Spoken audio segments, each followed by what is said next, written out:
Hello guys, कैसे हैं आप लोग। आप सभी का बहुत बहुत स्वागत है रेसा सेमेस्टर पर, जहां हम अपना सब्जेक्ट जो अभी तक इंजीनियरिंग ड्राइंग था और अचानक से एक रात में क्या हुआ कि उसका नाम इंजीनियरिंग ड्राइंग से इंजीनियरिंग ग्राफिक्स पड़ गया था। आप सभी लोगों को पता है कि क्या हुआ है। यूपीबीटी ने अपना सिलेबस चेंज कर दिया है। तो इस बात से सुबह सुबह से कल रात से कल हल्ला मचा हुआ है कि सिलेबस चेंज हो गया, सिलेबस चेंज हो गया। क्या अभी तक हमने जो पढ़ा वो सब बेकार हो गया? ऐसा हो सकता है? पढ़ाई कभी बेकार हो सकती है? आप लोग खुद बताइए। पढ़ाई कभी भी बेकार नहीं हो सकती। और सौभाग्य से हमें इसका अंदाजा था। ठीक है, हमें इस बात का अंदाजा था क्योंकि पिछले साल से ऐसा माहौल बनाया जा रहा था कि सिलेबस चेंज किया जाना है। एआईसीटी, आप सभी को अगर मैं बता दूं तो एक संस्था होती है एआईसीटी। ठीक है, एक मिनट। ठीक है, एक संस्था होती है एआईसीटी जिसे कहते हैं all India council of technical education. तो जो भारत सरकार की मिनिस्ट्री ऑफ एजुकेशन है यानी शिक्षा मंत्रालय है, उसके अंदर एक संस्था आती है all India council of technical education. तो हमारे पूरे भारत में जहां जहां भी टेक्निकल एजुकेशन दी जाती है, टेक्निकल एजुकेशन मतलब क्या होगा, जहां जहां इंजीनियरिंग की, फार्मेसी वगैरह की एग्जाम्स पढ़ाई कराई जाती है, एग्जाम्स दिए जाते हैं, उन सबको मैनेज कौन करता है? एआईसीटी। तो एआईसीटी ने पिछले साल से ये पहल कर दी थी, मतलब पिछले साल शायद बीटेक कोर्सेज में कॉमन हो चुका था कि सारी यूनिवर्सिटीज के लगभग सारे जो बीटेक के कोर्सेज थे यानी इंजीनियरिंग के कोर्सेज थे ग्रेजुएशन लेवल के, वो सारे कॉमन होने लगे थे। तो अंदाजा था कि डिप्लोमा के भी सारे कोर्सेज बराबर कर दिए जाएंगे। तो आप लोगों को जो पढ़ाया जा रहा था रेसा सेमेस्टर पर, या तो कह लें वो इंजीनियरिंग ड्राइंग हुआ, या तो कह लें वो केमिस्ट्री हुआ, अप्लाइड केमिस्ट्री या अप्लाइड मैथमेटिक्स या कम्युनिकेशन स्किल, सब उसके अकॉर्डिंग था कि अगर कुछ परिवर्तन होता है, अगर कुछ चेंज होता है तो भी बहुत अंतर ना पड़ा। ठीक है, पड़े, लेकिन थोड़ा सा अंतर तो पड़ जाता है। अब वो थोड़ा सा अंतर क्या पड़ता है, वो जानने के लिए हम सबसे पहले देखेंगे हमारा सिलेबस। यानी इंजीनियरिंग सबसे पहले सबसे बड़ी चीज क्या हुई? देखो, सबसे बड़ी चीज ये हुई, हाँ सबसे बड़ी चीज हुई कि जो हमारा सब्जेक्ट अभी तक किस नाम से हम लोग जानते थे, अभी तक हम जिस सब्जेक्ट को जानते थे इंजीनियरिंग ड्राइंग के नाम से। ठीक है, इंजीनियरिंग ड्राइंग के नाम से, अब उसका नाम क्या पड़ गया? Engineering graphics. तो अगर आप लोगों को सिलेबस, आप लोगों ने मेरा सिलेबस एक्सप्लेनेशन का वीडियो देखा था, ईडी का, इंजीनियरिंग ड्राइंग का, सबसे स्टार्ट में, मतलब मान लो आज के 1.5 महीने पहले का वीडियो। ठीक है, तो उसमें मैंने क्या बताया था कि इंजीनियरिंग ड्राइंग को हम जब डिप्लोमा में पढ़ते हैं तो उसको इंजीनियरिंग ड्राइंग कहा जाता है। लेकिन अगर यही सब्जेक्ट हम बीटेक में पढ़ते हैं यानी ग्रेजुएशन लेवल पे पढ़ते हैं, बीटेक मतलब समझते हैं ना, इंजीनियरिंग में पढ़ते हैं, तो उसको इंजीनियरिंग ग्राफिक्स कहा जाता है। तो एआईसीटी ने क्या किया, एआईसीटी ने सबसे पहला काम जो ईडी के सिलेबस में किया है वो क्या किया है कि इसका नाम ही चेंज करके, इंजीनियरिंग ड्राइंग का नाम चेंज करके क्या कर दिया? Engineering graphics. जो इंजीनियरिंग ग्राफिक्स हम लोग बीटेक में पढ़ते थे, वही नाम दे दिया है हमारे डिप्लोमा के सिलेबस को, मतलब उसको भी कर दिया गया इंजीनियरिंग ग्राफिक्स। सिलेबस बिल्कुल सेम होता था। इंजीनियरिंग ग्राफिक्स जो बीटेक में पढ़ाई जाती थी उसमें थोड़ा सा मतलब चीजें अधिक होती थी, लेकिन बिल्कुल मतलब कंपेरेटिव सिलेबस बिल्कुल सेम होता था। तो अब हमारा इंजीनियरिंग ड्राइंग जो है वो बन चुका क्या? Engineering graphics. ठीक है, मतलब सबसे बड़ा चेंज क्या हुआ कि हमारा नाम ही चेंज हो गया, हमारे सिलेबस का, हमारे चैप्टर का, हमारे सब्जेक्ट का नाम चेंज हो गया, इंजीनियरिंग ड्राइंग बन गया इंजीनियरिंग ग्राफिक्स। ठीक है, अब उसमें हुआ क्या, देखो, कोर्स ऑब्जेक्टिव, कोर्स आउटकम्स, ये सारी चीजें तो हमारे काम की है नहीं। हम लोग कहाँ से दिखते हैं? ये सारी कोर्स आउटकम्स क्या है मैं आपको पहले डिस्कस कर चुका हूँ, उसमें कोई चेंज नहीं है। ठीक है, हम यहाँ कोर्स कंटेंट, तो पहला हमारा जो चैप्टर पहले हुआ करता था, क्या हुआ करता था? Introduction to engineering drawing. ठीक है, अभी मैं 5 मिनट बाद आपको सिलेबस कंपेयर करके भी दिखाऊंगा, लेकिन पहले देख लेते हैं कि अभी हमारा जो अपडेटेड सिलेबस है उसमें क्या क्या है। Basic elements of drawing. ठीक है, तो बेसिक एलिमेंट्स ऑफ ड्राइंग में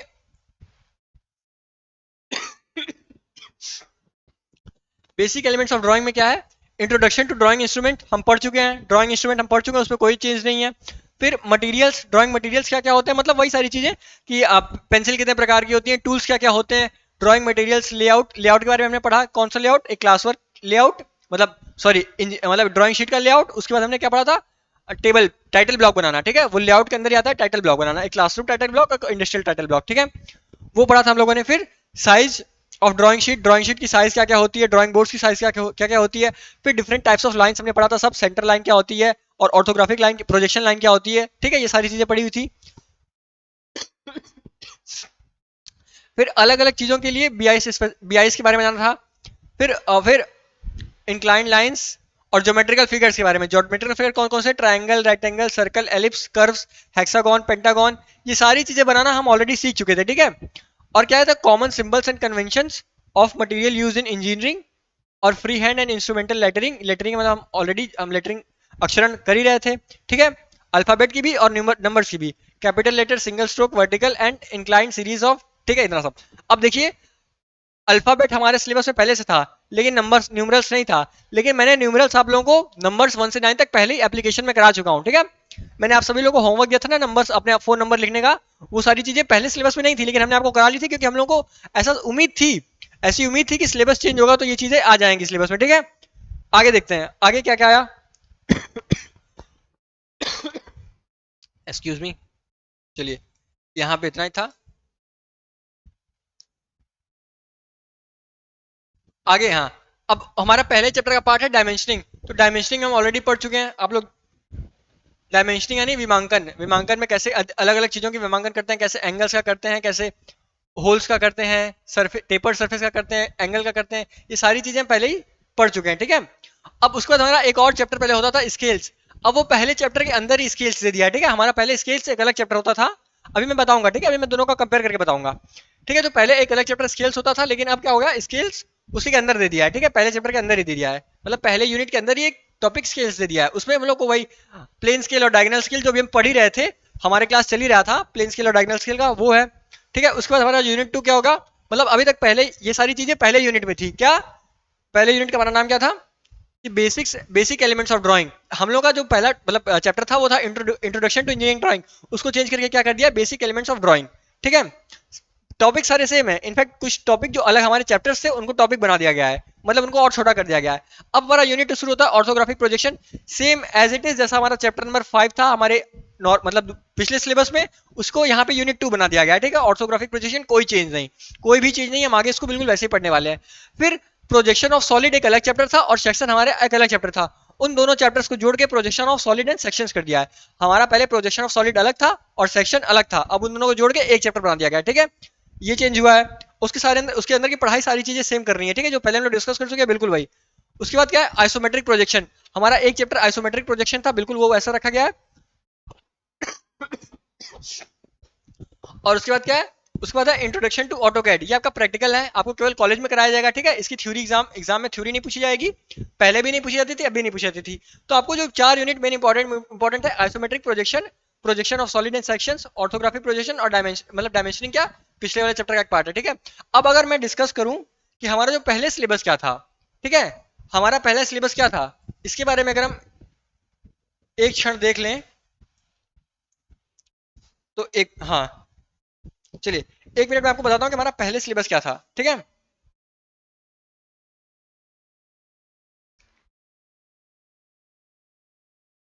ठीक है, हमारा पहले सिलेबस जो पहला चैप्टर था, पहला प्रीवियस सिलेबस का, ठीक है, जो हम लोग अभी तक पढ़ रहे थे, ठीक है।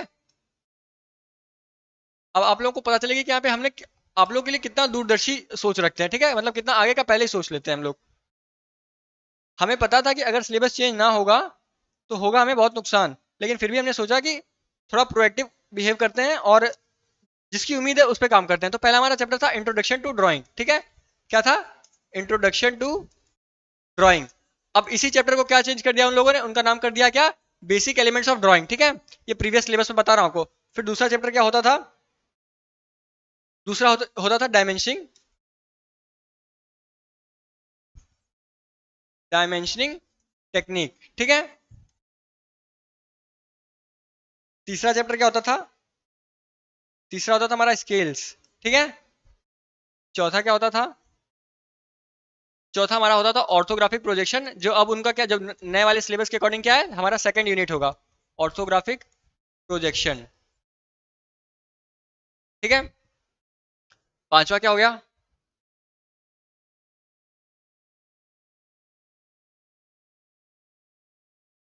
प्रोजेक्शन ऑफ सॉलिड,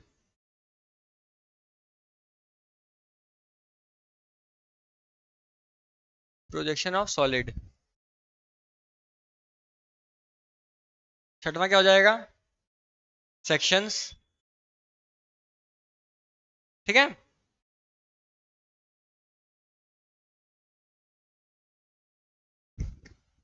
और हमारा सातवां क्या होना था, सातवां हमारा होना था आइसोमेट्रिक प्रोजेक्शन, या इसको पहले आइसोमेट्रिक व्यूज भी कहा जाता था, ठीक है। मतलब एक ही चीज है, आइसोमेट्रिक प्रोजेक्शन या आइसोमेट्रिक व्यूज, पढ़ना आपको सेम चीज है, ठीक है। फिर उसके बाद हमारा क्या कि common symbol, common symbols and convention, ये मैंने आपको पिछला चैप्टर मतलब पिछला सिलेबस पूरा डिस्कस करा दिया। अब मैं बताऊंगा कि पिछला सिलेबस और हमारा नया वाला सिलेबस अलग अलग क्या है। इंट्रोडक्शन टू ऑटोकैड, ठीक है।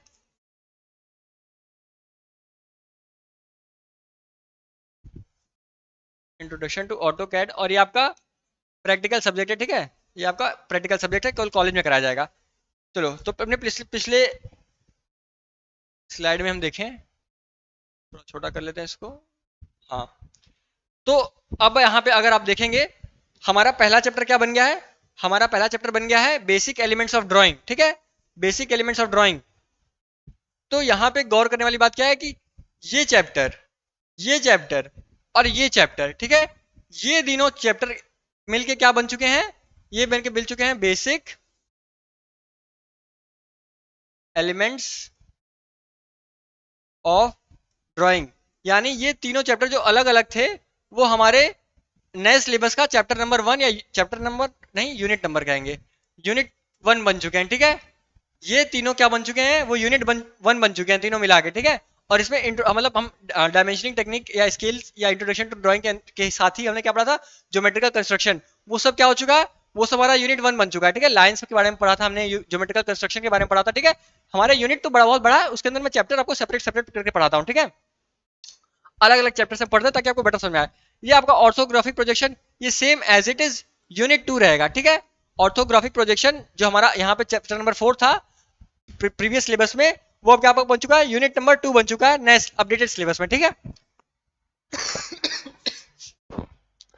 अब आगे अगर हम देखें projection of solid and sections, तो ये और ये क्या बन चुके हैं, ये हमारे बन चुके हैं यूनिट 3, ठीक है। यूनिट 3 जिसका नाम क्या कर दिया गया है, projection of solid and section, ठीक है। इसका नाम ये कर दिया गया है। क्लियर सभी को।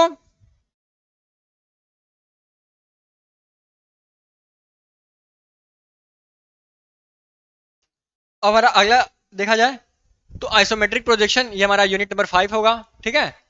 Unit number 5, sorry unit number 4 ना, हाँ ये यूनिट 3 यूनिट नंबर 4 होगा, ठीक है। यूनिट 4, और ये कॉमन सिंबल्स एंड कन्वेंशन। अच्छा देखो, ये जो कॉमन सिंबल्स एंड कन्वेंशन था, ये भी हमारा कहाँ पहुंच गया है, ये हमारे यूनिट 1 में पहुंच गया है। कहाँ पहुंच गया है, यूनिट 1 में। जो बेसिक है, basics of drawing, basic elements of drawing, उसका एक पार्ट बन चुका है ये भी। मैं आपको दिखाता हूं अभी कहाँ, देखो ये हमारा पहला है बेसिक एलिमेंट्स ऑफ ड्राइंग। इसमें क्या है, इस इसमें ये जो common symbols and conventions of materials दिख रहा है ना, ये वही चीज था, ये वही चैप्टर था हमारा जो प्रीवियस सिलेबस में चैप्टर नंबर 8 था। अब वो चैप्टर नंबर 1 का एक पार्ट बन चुका है, ठीक है। कोई नहीं, आगे देखते हैं। अब इंट्रोडक्शन टू ऑटोकैड, ये आपका यूनिट 5 होगा। हालांकि ये आपको केवल, सॉरी यूनिट, हाँ यूनिट 5 होगा। और ये आपको केवल कहाँ कराया जाएगा, लैब में कराया जाएगा, क्योंकि इसके लिए कंप्यूटर सॉफ्टवेयर चाहिए होता है जो आपको अवेलेबल कराया जाएगा कॉलेज में। अगर आपका कॉलेज ठीक ठाक होगा तो ऑटोकैड आपको वहाँ पे सिखाया जाएगा, अगर नहीं सिखाया जाएगा तो आपको बाहर सीखना ही पड़ेगा। तो मैंने आपको यहाँ पे क्या बता दिया कि प्रीवियस सिलेबस से हमारा केवल मतलब जो हमारे अलग अलग टॉपिक्स थे उनको जोड़ दिया गया है। कुछ भी ऐसा बड़ा चेंज नहीं किया गया है, केवल जो अलग अलग चैप्टर्स थे, अलग अलग टॉपिक्स थे, उनको जोड़ दिया गया है। जैसे मैंने आपको दिखाया कि हमारा जो चैप्टर नंबर 1 2 3 था और चैप्टर नंबर 8 था, इनको जोड़ के यूनिट 1 कर दिया गया, क्या, बेसिक एलिमेंट्स ऑफ ड्राइंग। जो हमारा चैप्टर नंबर 4 था वो बिल्कुल वैसे यूनिट 2 है। जो हमारा चैप्टर नंबर 5 और 6 था, इंट्रोडक्शन प्रोजेक्शन ऑफ सॉलिड और सेक्शन, उसको जोड़ के यूनिट 3 कर दिया गया है, projection of solid and section, ठीक है। उसी तरह उसी तरह आइसोमेट्रिक प्रोजेक्शन क्या था, यूनिट 4, बिल्कुल जो हमारा पहला चैप्टर नंबर 7 था, अब वो यूनिट 4 बन चुका है। और ये तो यूनिट 1 में चला ही गया। फिर इंट्रोडक्शन टू ऑटोकैड जो एक प्रैक्टिकल सब्जेक्ट है, मतलब आपको थ्योरी नहीं करनी है इसकी, केवल प्रैक्टिकल करनी है, वो यूनिट 5 बन चुका है, ठीक है। तो ये आपका नया सिलेबस और पुराने सिलेबस में कंपैरिजन था। आप देख सकते हैं पुराना सिलेबस यहाँ पे पीडीएफ आपको मिल जाएगा, आपको वेबसाइट पे मिल जाएगा, यूपीपीटी की वेबसाइट पे। अब अपडेटेड सिलेबस आपको मिलेगा, पुराना सिलेबस नहीं मिलेगा, ठीक है। आप रेसो एकेडमी के एप्लीकेशन से भी सिलेबस डाउनलोड कर सकते हैं, ठीक है। आपको लगातार आप सिलेबस से अपडेटेड वीडियोस मिलती रहेंगी, ताकि आपको बिल्कुल मतलब चिंता करने की कोई जरूरत नहीं है। देखो आपने ऑलरेडी सबसे बढ़िया प्लेटफॉर्म चुना हुआ है, ठीक है, तो चिंता करने की बिल्कुल जरूरत नहीं है। सिलेबस चेंज हो सकता है, लेकिन रेसो एकेडमी का जो भरोसा है ना, वो चेंज नहीं होना चाहिए आपके ऊपर से। हाँ, सिलेबस चेंज हुआ है लेकिन जो हमारा परफॉर्मेंस है, जो हमारा रिकॉर्ड है, वो चेंज नहीं होने वाला। टॉपर्स यहीं से होंगे, ठीक है। पॉलिटेक्निक, हर पॉलिटेक्निक कॉलेज में जो टॉपर्स होंगे वो रेसा एकेडमी से पढ़े हुए होंगे, आप अभी से गारंटी लिख लीजिए, ठीक है। तो सिलेबस चेंज हो गया है, बहुत लोग होंगे पुराने सिलेबस के अकॉर्डिंग पढ़ रहे होंगे, उन्हें नहीं पता होगा, लेकिन आप लोग पहले जुड़े हुए हैं रेसा